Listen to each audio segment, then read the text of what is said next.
अस्सलाम वालेकुम बच्चों। बच्चों ये ना रिस्पांस है, कैम्ब्रिज ने पब्लिश किया है ए ग्रेड बच्चे का, बी का और ई ग्रेड बच्चे का। ये पूरा डॉक्यूमेंट आपके सामने से गुजरेगा तो आपको जो चीज़ें हैं वो खुद ब खुद ही बहुत सारी समझ आ जाएंगी। अच्छा, आपको क्वेश्चन वन के बारे में मैं ये सारी वीडियो जो है वो बना रहा हूँ। क्वेश्चन वन में क्या कुछ होता है जो आपने माइंड में रखना होता है। तो ये क्योंकि सारा ही तकरीबन न्यूमेरिकल वैल्यूज से मुतल्लिक होता है, डाटा, इंस्ट्रूमेंट प्रिसीजन, कैलकुलेशन के रूल्स, ये इन चीज़ों से मुतल्लिक होता है। तो इसलिए यहाँ पे आप सारे वही कुछ रूल सीखेंगे। फिर जो दूसरा क्वेश्चन है उसके लिए फिर मैं सेपरेट वीडियो बनाऊंगा। अच्छा, अब आप देखिए ये क्वेश्चन है। इस क्वेश्चन के अंदर उन्होंने बताया है कि in this experiment you will observe the motion of two simple pendulum and measure the interval between the successive time at which the pendulums are moving together. You will investigate how this time interval is affected when the length of one of the pendulum is changed.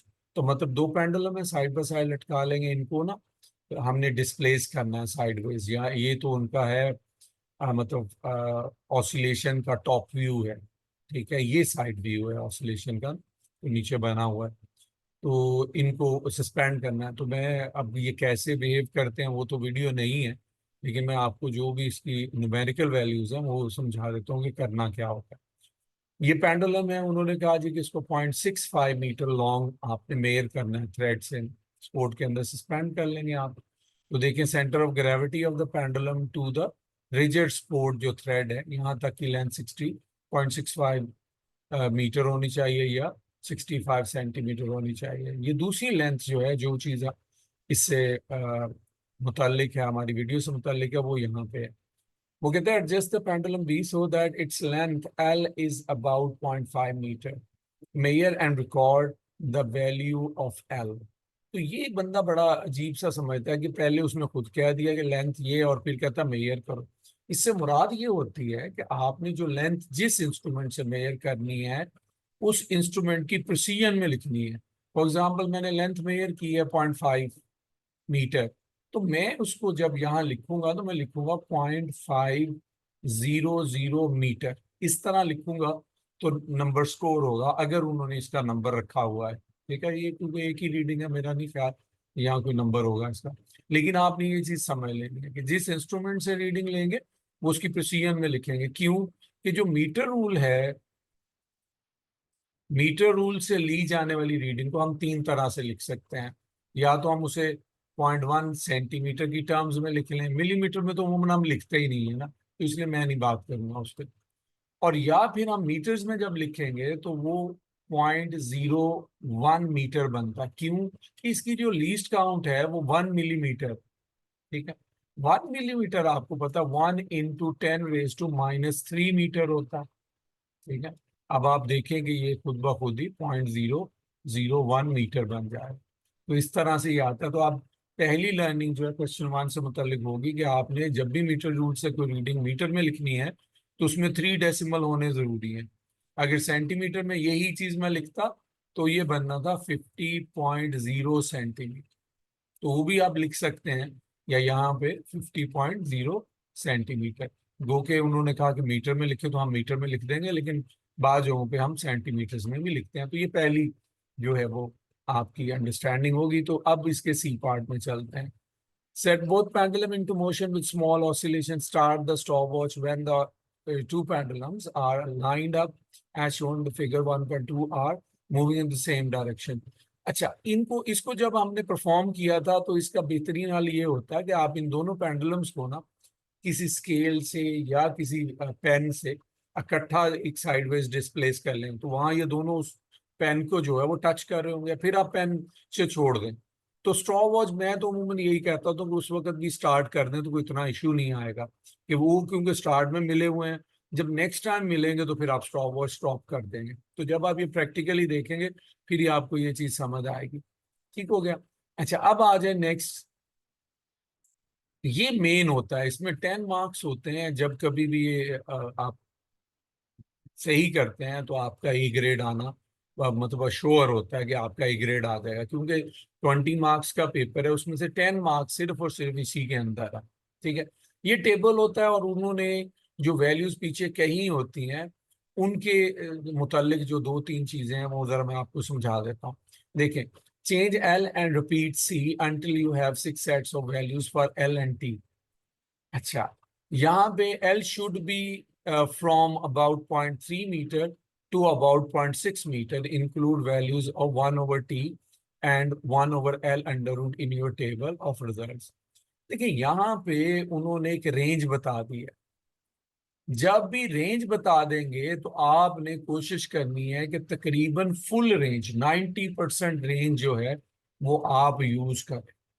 ठीक है, तब इसका number मिलेगा। अगर आप full range नहीं use करते तो ये एक मार्क डिडक्ट कर लेते हैं। ठीक है ना। तो यहाँ पे इस लड़के को क्योंकि उन्होंने ए ग्रेड अवार्ड किया हुआ है तो इसने यहाँ पे ये फुल रेंज जो है वो यूज की हुई है। देखिए, 0.3 मीटर, उसने 0.3 मीटर नहीं लिखा, उसको मीटर रूल की टर्म्स में लिखा।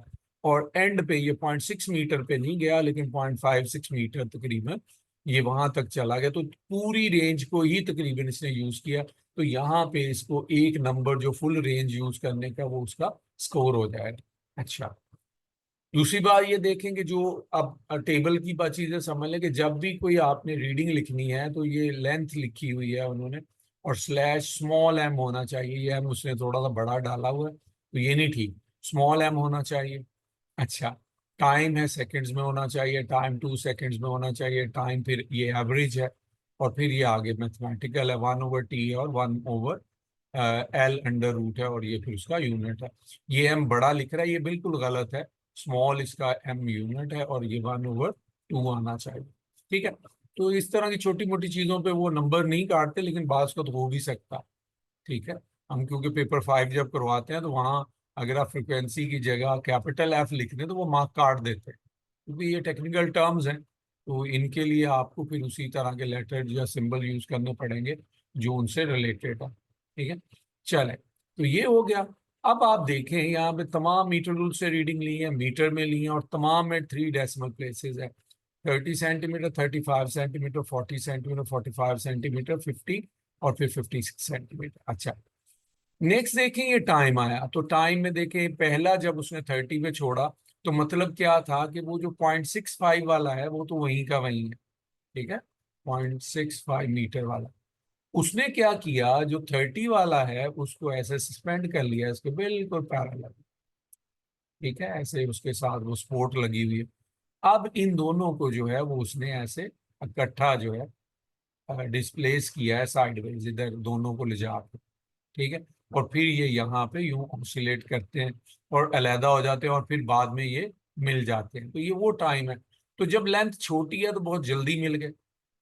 ठीक है, और आप देखें जब लेंथ काफी बड़ी होगी मतलब 0.65 के बराबर होगी, मतलब हमारी जब लेंथ ये काफी बड़ी हो जाती है ऐसे कि ये तकरीबन इतनी, ठीक है ना, ये तकरीबन पॉइंट हम मान लेते हैं 0.56 है। तो तब इनको मिलने में ज्यादा देर लगेगी और ये तकरीबन 19 सेकंड्स के बाद जो है वो मिलते हैं, 18.6 या 19 सेकंड के बाद मिलते हैं। ठीक होगी बात। तो ये अब आपको पता चल गया कि ये लेंथ के साथ पेंडुलम का टाइम पीरियड बढ़ता है। इसका एक फार्मूला भी होता है जो कि वो हमारे सिलेबस में नहीं है लेकिन आप समझ लें, याद रखने के लिए जरूरी होती है। ये इसका फार्मूला होता है टाइम पीरियड का ना। सिलेबस में तो नहीं है, ए लेवल वगैरह में आता रहता है, यूनिट्स वगैरह में। तो आपको ये समझ होनी चाहिए कि जो टाइम पीरियड है ये लेंथ के साथ डायरेक्टली प्रोपोर्शनल होता है, लेंथ के अंडर रूट के साथ। इसलिए उन्होंने लेंथ का ये अंडर रूट भी यूज करवाया। ठीक है, चलो। अच्छा, अब आ जाए हम डाटा के बारे में। तो ये हिस्सा जो है ये तमाम इंस्ट्रूमेंट का डाटा, इंस्ट्रूमेंट। तो इंस्ट्रूमेंट्स में आप डेसिमल प्लेसेस बराबर नहीं, वो सॉरी सिग्निफिकेंट नंबर बराबर नहीं करते होते। तमाम कॉलम्स के डेसिमल प्लेस एक जैसे होने चाहिए। मतलब ये टाइम का कॉलम है तो यहाँ तमाम टाइम में एक ही डेसिमल होना चाहिए क्योंकि इन्होंने स्टॉप वॉच का जो लीस्ट काउंट अज्यूम किया है वो 0.1 सेकेंड की है। तो कैम्ब्रिज अलाउ कर देती है अगर आप 0.01 सेकेंड में भी लिख दें तो ठीक है, कोई इशू नहीं होता।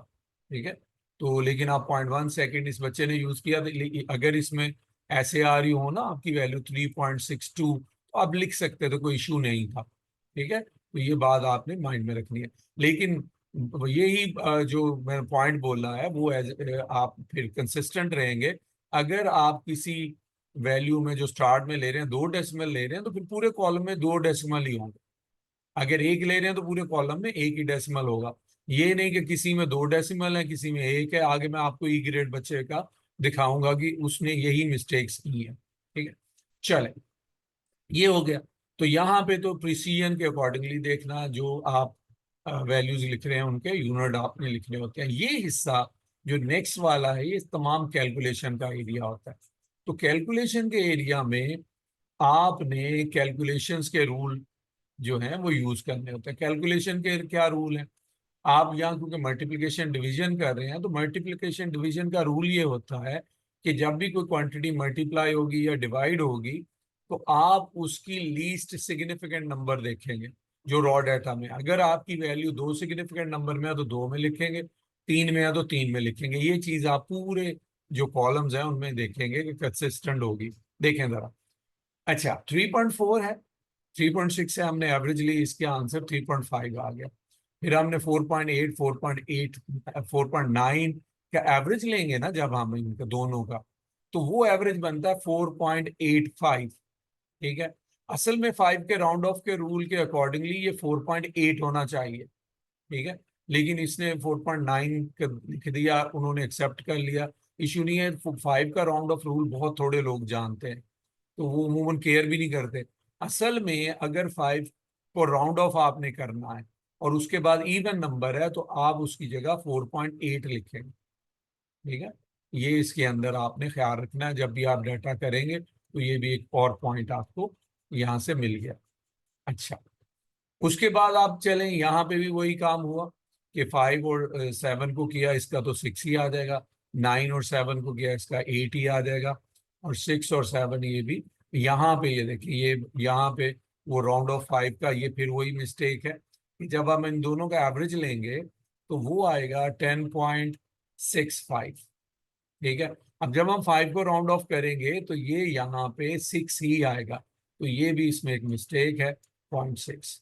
ठीक है, 5 जब भी राउंड ऑफ होगा उसके पीछे इवन नंबर हुआ तो फिर ऐड नहीं करेंगे। अगर ऐसे हो जाए 10.35 हो, मैंने राउंड ऑफ 5 को करना है तो अब मैं 10.4 लिख सकता हूँ। ठीक हो गया, तो चलिए ये भी आपको यहाँ से क्लियर हो गया। अच्छा, अब आप आ जाए यहाँ पे, तो एवरेज में तो एडिशन ही कर रहे थे ना, तो इसलिए डेसिमल प्लेस कंसिस्टेंट चली आ रही है क्योंकि इन दोनों को ऐड किया, डिवाइड बाय 2 किया तो डेसिमल नहीं। एडिशन में डेसिमल सेम होने चाहिए, मल्टीप्लिकेशन डिवीजन में जो होता है वो सिग्निफिकेंट नंबर सेम होने चाहिए। ये देखें, हमने 1/t लिया, यहाँ पे 2 सिग्निफिकेंट नंबर है तो हमने 2 में लिखा। 1/t लिया 4.9 का, ये 2 सिग्निफिकेंट में है, 2 में लिखा। नीचे आ जाए, अब यहाँ जब आप आ जाते हैं तो यहाँ देखें कि ये 3 सिग्निफिकेंट नंबर में है। 1/t लिया तो देखें 3 सिग्निफिकेंट में लिखेंगे। ये अब जाके ये डेसिमल 4 हो जाए, देखो ना डेसिमल 4 हो रहे हैं तो घबराना नहीं। आपने देखना है कि डिवीजन या मल्टीप्लिकेशन में सिग्निफिकेंट फिगर्स को देखना है कि अगर 3 सिग फिग्स हैं तो फिर 3 में ही आंसर हो। डेसिमल जितने मर्जी बढ़ते रहे, ये ख्याल नहीं करना आपने। ठीक है, बाद बच्चों को मैंने देखा है कि वो कॉलम में डेसिमल मैच कर रहे होते हैं, कैलकुलेशन में ये नहीं कर सकते। कॉलम में डेसिमल मैच होता है इंस्ट्रूमेंट में, ठीक है, कैलकुलेशन में सिग्निफिकेंट मैच होगा। ठीक है ना, तो यहाँ ये देख लें, अब 18.9 को लिया तो फिर वही 4 डेसिमल आ रहे हैं। अच्छा, उसके बाद एक और बच्चे बहुत बड़ी गलती करते हैं, वो फिर इनके आपस में मैच करने लग जाते हैं। किसी भी कैलकुलेटेड वैल्यू का सारा ताल्लुक उसकी रॉ डाटा से होता है, ना किसी ऊपर वाले वैल्यू से, ना नीचे वाली से, ना दाएं वाली से, ना बाएं वाली से। ये आप इसमें ज़हन में रख के चलें। अच्छा, नेक्स्ट देखें, अब जब ये वैल्यूज ले रहे हैं तो ये तमाम 3 सिग्निफिकेंट फिगर में है, तमाम के तमाम। तो आप देखें जब उन्होंने 1/L अंडर रूट किया तो 3 में आंसर, देखें तमाम में 3 सिग्निफिकेंट नंबर कंसिस्टेंट है। तो इस तरह 5 मार्क्स आपको यहाँ मिल जाएंगे, 5 मार्क्स यहाँ मिल जाएंगे। तो इस तरह से आपके 10 मार्क्स जो है इजीली स्कोर हो जाते हैं। लेकिन मेरे मुताबिक यहाँ मैं एक नंबर काट दूंगा क्योंकि ये एक रूल वायलेट हुआ है। तो मैं इधर इनको 1 नंबर नहीं दूंगा, मैं दूंगा 4 मार्क्स। ठीक है ना, ये क्योंकि एक बिल्कुल कैलकुलेशन का रूल और कैलकुलेशन का बेसिक रूल जो है वो वॉयलेटेड है, तो मैं नहीं नंबर देता, इस जगह मैंने डिडक्शन कर देनी थी। ठीक हो गया। चल, तो उसके बाद अब आप आ जाएं, डेटा सीख लिया तो यहाँ देखें ये इस बच्चे के बारे में। ये बच्चा है बी ग्रेड वाला। देखें, यहाँ डेटा 3 सिग्निफिकेंट नंबर में या 2 में कैलकुलेशन कर रहा है, यहाँ 2 सिग्निफिकेंट नंबर में या 3 में कर रहा है। तो इन्हीं एरर्स की बिना पे उन्होंने फिर इसको ग्रेड नहीं दिया। फिर आगे आप देखें कि सिग्निफिकेंट 2 के 2 रहे, लेकिन ये 3 हो गए कैलकुलेशन में। ठीक है ना, नहीं यहाँ सॉरी 3 ही रहते हैं ना, यहाँ यहाँ चेंज है। यहाँ देखें ना, नीचे जब ये जाता है ये 4 सिग्निफिकेंट में नंबर में है डेटा, और ये फिर सिर्फ 1 सिग्निफिकेंट नंबर। तो देखें ना कितनी मेजर मिस्टेक्स हैं। तो इस वजह से बच्चे को फिर जो है वो बी स्कोर मिला है। अच्छा, ये ई ग्रेड वाले बच्चे का डाटा है। तो ई ग्रेड वाले को तो आप खुद ही समझ गए होंगे। देखें यहाँ पे कोई केयर नहीं है, कभी 2 डेसिमल है, कभी 1 डेसिमल है। यहाँ पे देखें कभी 2 डेसिमल है, 2 है, और एवरेज में 1 डेसिमल। फिर यहाँ पे 3 हो गए। तो ये तो चलो सिग्निफिकेंट मैच कर रहा है। लेकिन यहाँ ये देखें ना, 2 फिर 3 सिग्निफिकेंट, 2 सिग्निफिकेंट, 4 सिग्निफिकेंट। तो इस तरह की हरकतों से ई ग्रेड ही आता है। ठीक हो गया। चले, तो टेबल का मामला निकल गया। अब आ जाए ग्राफ पे। ग्राफ में जो बहुत जरूरी चीज होती है वो आपको समझानी है, जिसपे असल नंबर मिलते हैं। प्लॉटिंग पे फिर मैं सेपरेट बनाऊंगा वीडियो, प्लॉटिंग नहीं सिखाऊंगा यहाँ पे। ये देखें, जब भी आप कोई पॉइंट लगाएंगे ना, तो पॉइंट आपने हमेशा या तो हाफ ब्लॉक में लगा सकते हैं यहाँ पे, या फुल पे लगा सकते हैं, या फिर लोअर पे लगा सकते हैं। इसके अलावा कहीं पॉइंट नहीं होता। इसको हाफ और फुल ब्लॉक कहते हैं, ये छोटे वाली जगह पे। तो ये जब आपके पॉइंट सही जगहों पे लगे होंगे तो करेक्ट कंसिडर होते हैं। पूरे ग्राफ में उन्होंने 2 पॉइंट या 3 पॉइंट होते हैं, देखने होते हैं। अगर वो करेक्ट लगे हुए हैं तो मार्क्स मिलते हैं, वरना नहीं मिलते। ये देखें, पूरे ब्लॉक पे लगा हुआ, पूरे ब्लॉक पे लगा हुआ। इसका कोई पॉइंट भी हाफ ब्लॉक में शायद नहीं आया, फुल ब्लॉक में है। ये लगा हुआ है हाफ ब्लॉक पे, थोड़ा सा हाफ से है ये वाला। ये देखो ना, हाफ पे लगा हुआ है, ये फुल पे लगा हुआ है। ठीक। अच्छा, अगली जो चीज ग्राफ में आपने देखनी होती है, जब आप पॉइंट लगाएंगे तो जो सर्कल बनाएंगे वो इस दायरे से बड़ा नहीं होना चाहिए, जो छोटा ब्लॉक होता है।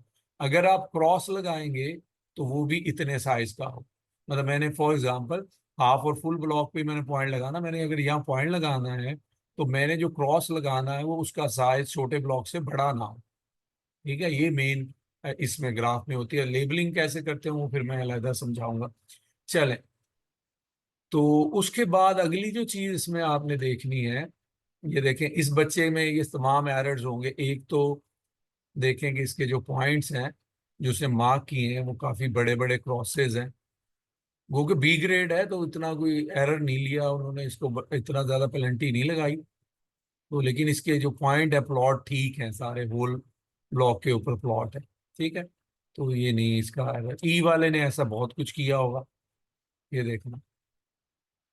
तो ई वाले के ये देखें, पॉइंट जो है वो कितना बड़ा सा है। दूसरी बात देखो कि इसका डाटा बहुत स्कैटर्ड था। तो ये देखो लाइन से कितनी कितनी दूर पॉइंट लग रहे हैं।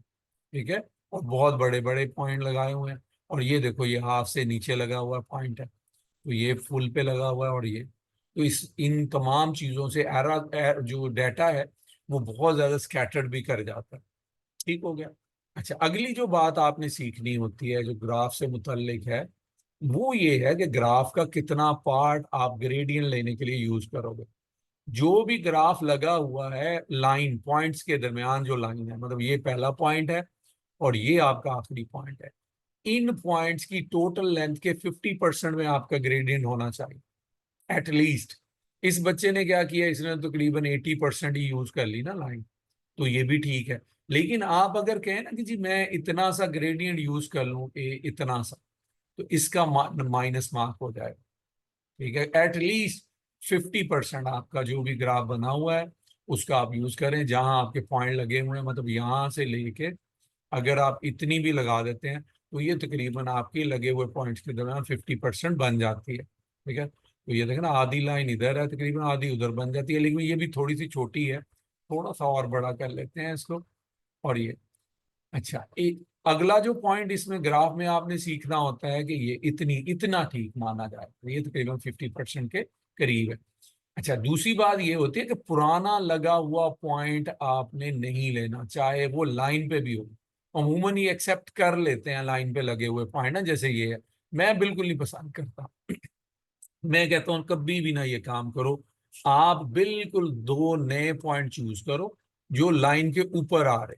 जब जैसे ये है, तो आपने कोई पॉइंट ग्रेडियंट के लिए अगर चूज करना है, जैसे मैं चाहता हूँ ये वाला पॉइंट पूरा लाइन पे है, इसी तरह मैं और पॉइंट इसके फिर कोऑर्डिनेट्स यहाँ लिख दें, ठीक है। और उसके बाद आप ऊपर जाएं, ऊपर जाके फिर उसी तरह कोई पॉइंट ढूंढे जो 50% लाइन के बाद पूरी लाइन कट कर रहा हो। तो चलो मैं जो उसने लगा रखा है वही पॉइंट चूज कर लेता हूँ। तो ये फिर y2 minus y1 over x2 minus x1। इसमें भी बहुत ख्याल करना, मैंने बड़े बड़े लाइक बच्चों को देखा है कि ये ना बेअकली कर देते हैं, ग्रेडियंट ही उल्टा कर लेते हैं, पता नहीं दिमाग में इनके क्या चल रहा होता है। ये अमूमन x2 minus x1 over y2 minus y1 कर देते हैं, तो ये गलत होता है। और बहुत बच्चों को मैं देख चुका हूँ, आप ये ना समझो कि ये कोई नालायक बच्चे करते हैं, बड़े बड़े लाइक भी कर देते हैं। तो बी केयरफुल, पेपर में पूरे ख्याल से देखना है कि y मैं ऊपर ही लिख रहा हूँ और x नीचे लिख रहा हूँ, दोनों के चेंज निकाल लो पहले। दोनों कोऑर्डिनेट्स लिखे होंगे, y2 लिखा होगा, y1 लिखा होगा, तो उनकी वैल्यूज का चेंज ले लो, फिर x का चेंज ले लो, फिर आप उसको डिवाइड करके आराम से रेडियंट दे दो। ठीक होगी बात। चलें, बस अब आखिरी हिस्सा इसका, तो ये मैंने चाह रहा हूँ कि जो जनरल जनरल इंट्रोडक्शन है वो हो जाए। बाकी जो ग्राफ है वो फिर आपको प्रॉपर सिखाऊंगा कि कैसे लगाना है।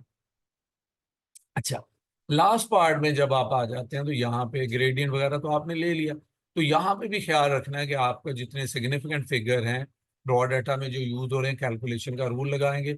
अगर आपके लिए सिग्निफिकेंट फिगर दो हैं तो फिर दो में देंगे, तीन है तो तीन में देंगे। अच्छा, मैं कहता हूँ यार आप ना इस चीज को जहन से निकाल दो, कैम्ब्रिज में डाटा दो और तीन के अलावा देना ही नहीं। अगर आपको डाउट हो गया कि ये पता नहीं मेरा डाटा एक सिग्निफिकेंट फिगर में है दो में है, तो मैं हमेशा कहता हूँ कि आप तीन सिग्निफिकेंट में लिखा हो, बहुत प्रोबेबिलिटी है कि आपका जो डाटा होगा वो करेक्ट होगा। क्योंकि कोई ना कोई रीडिंग दो में होती है, कोई तीन में होती है, तो तीन अलाउ होते हैं।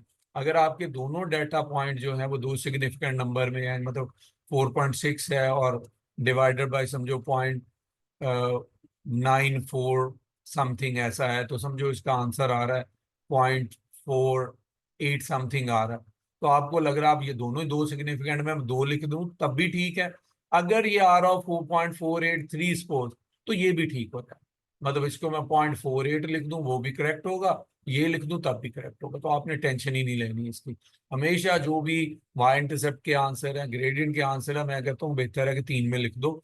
बहुत चांस है कि आपका जो वो पॉइंट है स्कोर हो जाएगा। ठीक है। ये हो सकता है कि आपका अगर डाटा आउट ऑफ रेंज हुआ तो उन्होंने मार्क्स काट देने, क्योंकि रेंज उनको चली जाती है जब प्रैक्टिकल सॉल्व होता है, तो कैम्ब्रिज को पता होता है कि मैक्सिमम और मिनिमम जो आंसर्स हैं इस रेंज में होंगे। अगर आपके बियॉन्ड रेंज जा रहे हैं तो उसका पॉइंट कटेगा, लेकिन सारा प्रैक्टिकल गलत नहीं हो जाता। आपने ये इस डर से नहीं कि जी मेरा तो सारा गलत हो जाएगा तो मैं सॉल्व ही ना करो प्रैक्टिकल।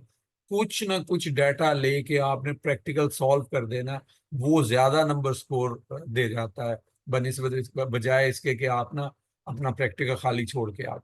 ठीक है, खाली कभी भी नहीं प्रैक्टिकल आपने छोड़ना। ठीक होगी बात। तो ये देखें, इस बच्चे ने कभी ग्रेडियंट कुछ लिखा हुआ, ये तो चलो उन्होंने जो भी नीचे कमेंट्स आ रहे हैं तो आप पढ़ लेना खुद ही ना वीडियो रोक के। अच्छा, ये प्री ग्रेड वाले बच्चे भी कमेंट्स हैं तो वो भी आप रीड कर लें। अब आ जाती है इक्वेशन की बात। इक्वेशन में बहुत बच्चे जो हैं उन्हें समझ नहीं आती कि हम एंड पे जो वैल्यूज लिख रहे हैं इनके यूनिट क्या लिखें, और कौन सी चीज हमारी ग्रेडियंट है, कौन सी हमारी वाई इंटरसेप्ट है। अच्छा, अब ये इक्वेशन है हमारे पास। तो इस इक्वेशन में देखें कि आप सबसे पहले देखेंगे आपने प्लॉट क्या किया। आपने प्लॉट किया था 1/t, और इसका यूनिट लिखना जरूरी होता है, पर सेकंड आएगा इसका। और 1/l अंडर रूट, इसका यूनिट था मीटर माइनस 1/2। अच्छा, आपने ये प्लॉट किया, आपका जो ओरिजिन होता है ये जीरो से शुरू नहीं हो रहा होता। मतलब कोई इधर चार है इधर दो है, ऐसे फॉल्स ओरिजिन होता है। तो फॉल्स ओरिजिन के लिए तो पहली बात आपको, चलो वो तो वाई इंटरसेप्ट में बात करूंगा कि फॉल्स ओरिजिन में वाई इंटरसेप्ट कैसे लेते हैं, लेकिन पहले ग्रेडियंट समझे। तो देखिए, इसको आपने एक्स के तौर पे इस्तेमाल कर लिया, ये सॉरी वाई के तौर पे, तो ये तो वाई हो गया। 1/l अंडर रूट क्या हो गया आपका, वो एक्स हो गया। तो उसके साथ ये p/q जो है वो आपका y इंटरसेप्ट हो गया। तो मतलब ये तमाम equation y is equal to M X plus C में लिखी होती है।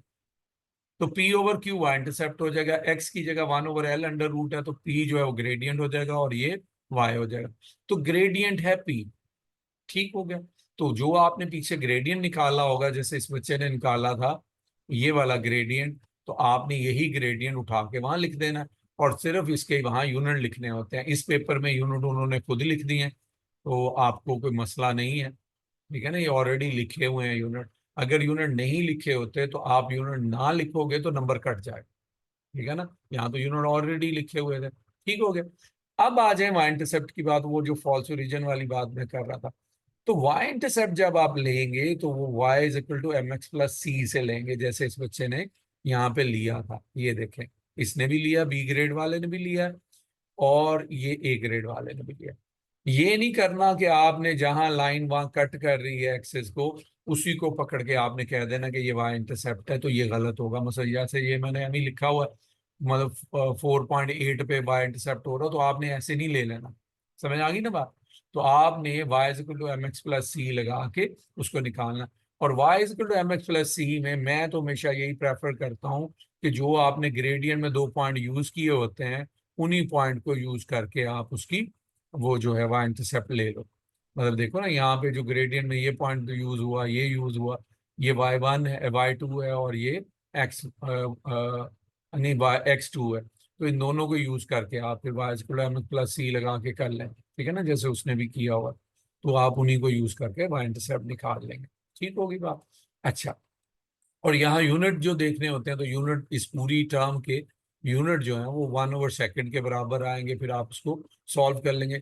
वैसे भी आपको पता है वाई इंटरसेप्ट जिस एक्सेस को कट करेगा तो उसी के यूनिट में होगा, ठीक है। तो ये यूनिट के यहाँ पे तो नंबर नहीं है, लेकिन अक्सर पेपर जो है उनके यहाँ पे 2 मार्क्स होते हैं। अगर आपके यहाँ पे वैल्यू ठीक नहीं है, आउट ऑफ रेंज आ रही है ये वैल्यू, और यूनिट ठीक नहीं है, तो दोनों के दोनों मार्क्स कट जाते हैं, ये हो गया। तो आप अपने तमाम प्रैक्टिकल में इस चीज़ को करके देख लेना। आप थोड़ा बहुत जितना आपको समझ आ गया, मेरे ख्याल में बतेरा है। बाकी आप अपनी अकल से भी कुछ काम लें, चीज़ों को खुद भी समझने की कोशिश करें। सारी चीज़ें वीडियो से नहीं समझ आती होती, कुछ आपको अपनी अकल खुद भी इस्तेमाल करनी होती है। ठीक है, अल्लाह हाफिज।